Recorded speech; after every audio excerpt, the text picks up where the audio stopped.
Assalamualaikum warahmatullahi wabarakatuh. Bismillahirrahmanirrahim. Alhamdulillahirrabbilalamin. Assalatu wassalamu ala asrafil anbiya'i wal mursalin wa ala alihi wa sahbihi ajma'in. Amma ba'd. Para pemirsa yang berbahagia, dalam kehidupan ini tentu sebagai makhluk sosial kita kadang berinteraksi dengan banyak orang. Nah, dari banyak orang yang berinteraksi dengan kita itu tentu ada yang baik, ada yang kurang baik. Ada yang kemudian memberikan manfaat kepada kita, ada justru yang memusuhi kita, memberikan madarat kepada kita, dan lain sebagainya. Nah, lalu bagaimana sikap kita sebagai seorang muslim ketika kita menghadapi orang-orang yang memang dia berbuat jahat, dia memang punya niat tidak baik ke kita gitu. Maka dalam kitab Bukhari ini ada satu hadis yang menurut saya sangat bagus, yang perlu kita teladani dari apa yang disampaikan, diajarkan oleh Rasulullah SAW. Pada hadis 912 ini, hadisnya panjang tapi matanya begini. An Aisyah radhiyallahu anha, dari Aisyah radhiyallahu anha, anna Yahuda atu Nabi sallallahu alaihi wasallam, bahwa ada seorang Yahudi itu datang kepada Nabi sallallahu alaihi wasallam, datang bertamu begitu. Faqalu assalamu alaikum. Nah, ini tamu tapi lumayan kurang ajar. Jadi tidak mengucapkan salam assalamu alaikum tapi assalamu alaikum. Sam itu artinya adalah racun, bermakna halaka, artinya mendoakan kecelakaan terhadap pemilik rumahnya gitu. Nah, Aisyah yang selalu mendampingi Rasulullah itu faqalat Aisyah alaikum wa la'natullahi wa ghadiballahu alaikum. Nah, jadi Aisyah ini nggak terima kayaknya dia itu. Nah, kemudian mengembalikan kata-kata orang Yahudi tadi, ya. Alaikum, kamu juga, artinya assalamualaikum juga gitu. Wa la'natullahi, dan laknat Allah gitu. Kemudian ditambahin lagi wa ghadiballahu alaikum, dan kemarahan Allah atasmu. Jadi memang tamu ini tamu yang menurut saya ya memang kurang ajar, orang Yahudi ini. Dia bertamu mendoakan kejelekan kepada pemilik rumah, maka Aisyah ini dalam bahasa anak muda sekarang itu dia ngegas gitu kan. Dikasih satu doa yang jelek, dia kembalikan jadi 3 doa yang jelek itu.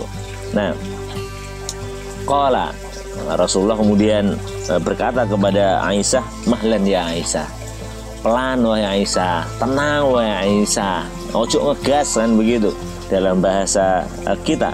Kemudian alaika birrifqi, kamu Aisyah lemah lembutlah. Jadi mahlan ya Aisyah, alaiki birrifqi, kamu tenanglah gitu loh, tenang, disuruh tenang oleh Rasulullah. Nah, tapi menghadapi orang Yahudi ternyata Aisyah ini tidak bisa tenang. Kemudian Aisyah menjawab, awalam tasma' ya Rasulullah ma qalu, apakah panjenengan tidak mendengar yang dikatakan oleh mereka tadi gitu. Nah, kemudian dibalas oleh Rasulullah SAW, awalam tasma'i ma qultu, wahai Aisyah, apa kamu tidak mendengar apa yang saya katakan tadi gitu kan. Nah, itu qultu radadtu alaihim, aku sudah membalasnya tadi, sudah menyampaikan waalaikum. Nah, jadi cukup begitu saja. Jadi Rasulullah tidak melebih-lebihkan, tidak menambahi, tidak, pokoknya sikapnya ketika ada orang yang tidak baik kepada beliau sikapnya datar-datar saja, tidak melebih-lebihkan, tidak nambah-nambahin. Makanya ketika Aisyah kelihatan agak marah begitu, tegur oleh Rasulullah SAW, mahlan ya Aisyah. Ini adalah perilaku Rasulullah SAW. Nah, pemirsa yang berbahagia, pada kesempatan lain Rasulullah SAW itu juga menunjukkan sikap yang dikonfrontasi oleh Aisyah juga gitu. Jadi kelanjutan hadis ini pada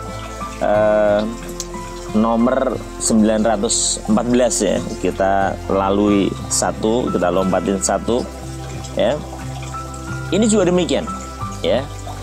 Ana Aisyah, dari Aisyah juga ini, anna rajulan ista'dana, ada seorang yang minta izin gitu, ala Nabi sallallahu alaihi wasallam. Ista'dana ala Nabi sallallahu alaihi wasallam, izin untuk bertemu dengan Nabi sallallahu alaihi wasallam. Nah, falamma ra'ahu, mongkari kalane weruh, ketika Nabi itu melihat siapa tamu yang datang. Jadi kalau di film Umar bin Khattab itu kan rumah-rumah pada masa itu tuh ada pagarnya, kemudian ada pintunya, kemudian ada halaman di tengah begini, kemudian baru rumah. Nah, mungkin ini scan-nya adalah bahwa tamu itu datang, Rasulullah sedang bersama Aisyah, sehingga tahu ketika tamu itu masih jauh. Nah, apa yang dikatakan oleh Kanjeng Nabi itu? Falamma ra'ahu qala bi'sa akhu sa'iratin wa bi'sa ibnu sa'iratin. Itu sejelek-jelek bapaknya kaum, itu sejelek-jelek anaknya kaum itu. Jadi Rasulullah ngata-ngatain seperti itu. Falamma jalasa, tapi ketika ini sudah duduk, tamu itu sudah datang, sudah duduk gitu. Tatallaqan Nabi sallallahu alaihi wasallam fi wajhi. Muka Nabi ini berseri-seri.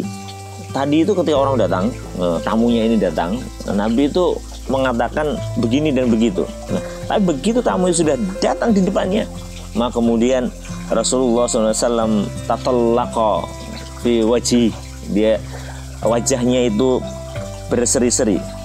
Wan basata ilaihi, dan bersikap ramah, mempersilahkan duduk, dalam istilah Jawa itu ya aruh kupuhnya itu sangat kelihatan gitu. Nah,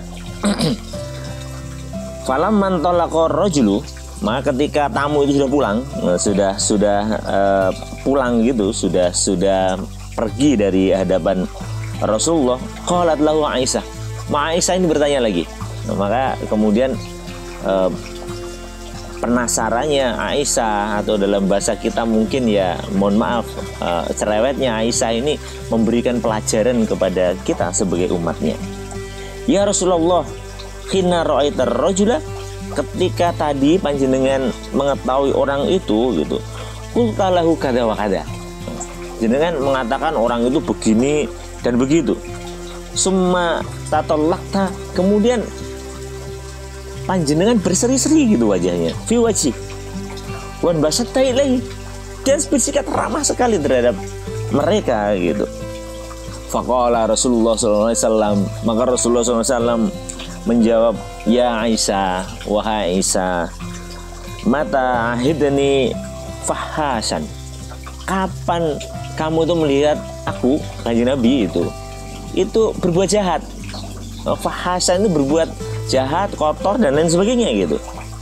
Nah, kemudian ini yang penting, inna syarran nas, sesungguhnya sejelek-jelek manusia itu, indallahi manzilata yaumal qiyamati, menurut Allah nanti di hari kiamat, itu adalah mantarokan nas, orang yang ditinggalkan oleh manusia lain, itqa asyarrihi, jadi itqa asyarrihi, karena takut akan kejelekannya, takut akan perbuatan-perbuatannya. Jadi orang itu menjauhi kita itu karena takut perbuatan-perbuatan jelek kita. Para pemirsa yang berbahagia, apa yang bisa kita ambil pelajaran dari hadis Rasulullah Shallallahu Alaihi Wasallam ini? Jadi yang pertama, jadi Rasulullah SAW itu tidak mau merubah fakta. Jadi Rasulullah tetap mengatakan ketika yang datang ke kita itu koruptor, maka kita harus tetap mengatakan bahwa faktanya dia koruptor. Ketika ada tamu yang datang buat dia seorang maling, dia bandar narkoba, dia melakukan perbuatan-perbuatan yang fahisyah gitu, maka ya, kebaikan kita itu tidak bisa menghapus fakta bahwa dia orang jelek. Tetapi yang kedua, sejelek apapun orang itu, ketika dia bertamu, bertamu baik-baik, menemui kita dengan cara yang baik, maka dia harus tetap kita perlakukan dengan cara yang baik. Ini adalah akhlak Rasulullah Shallallahu Alaihi Wasallam. Tentu dalam kehidupan kita kadang kita juga lost control ketika ada orang yang istilah apa dalam bahasa Jawa itu misui, memberikan kata-kata yang tidak baik kepada kita. Mungkin kita akan ngegas, kita akan naik darah, kita akan menimpali itu dengan kata-kata yang lebih dari apa yang dia katakan. Tetapi kalau kita merasa sebagai umat Rasulullah SAW, maka kita harus meniru akhlak Rasulullah SAW tadi. Jadi yang pertama, fakta biarlah tetap menjadi fakta. Orang jahat biarlah dia tetap kita katakan bahwa itu jahat, tetapi kemudian perbuatan kita, perlakuan kita kepada mereka yang memang datang secara baik-baik kepada kita harus kita layani dengan baik. Pemirsa yang berbahagia, demikian sedikit hadis yang dapat saya sampaikan. Semoga bermanfaat bagi kita semua, bagi saya pribadi dan juga bagi kita semuanya. Sekian, assalamualaikum warahmatullahi wabarakatuh.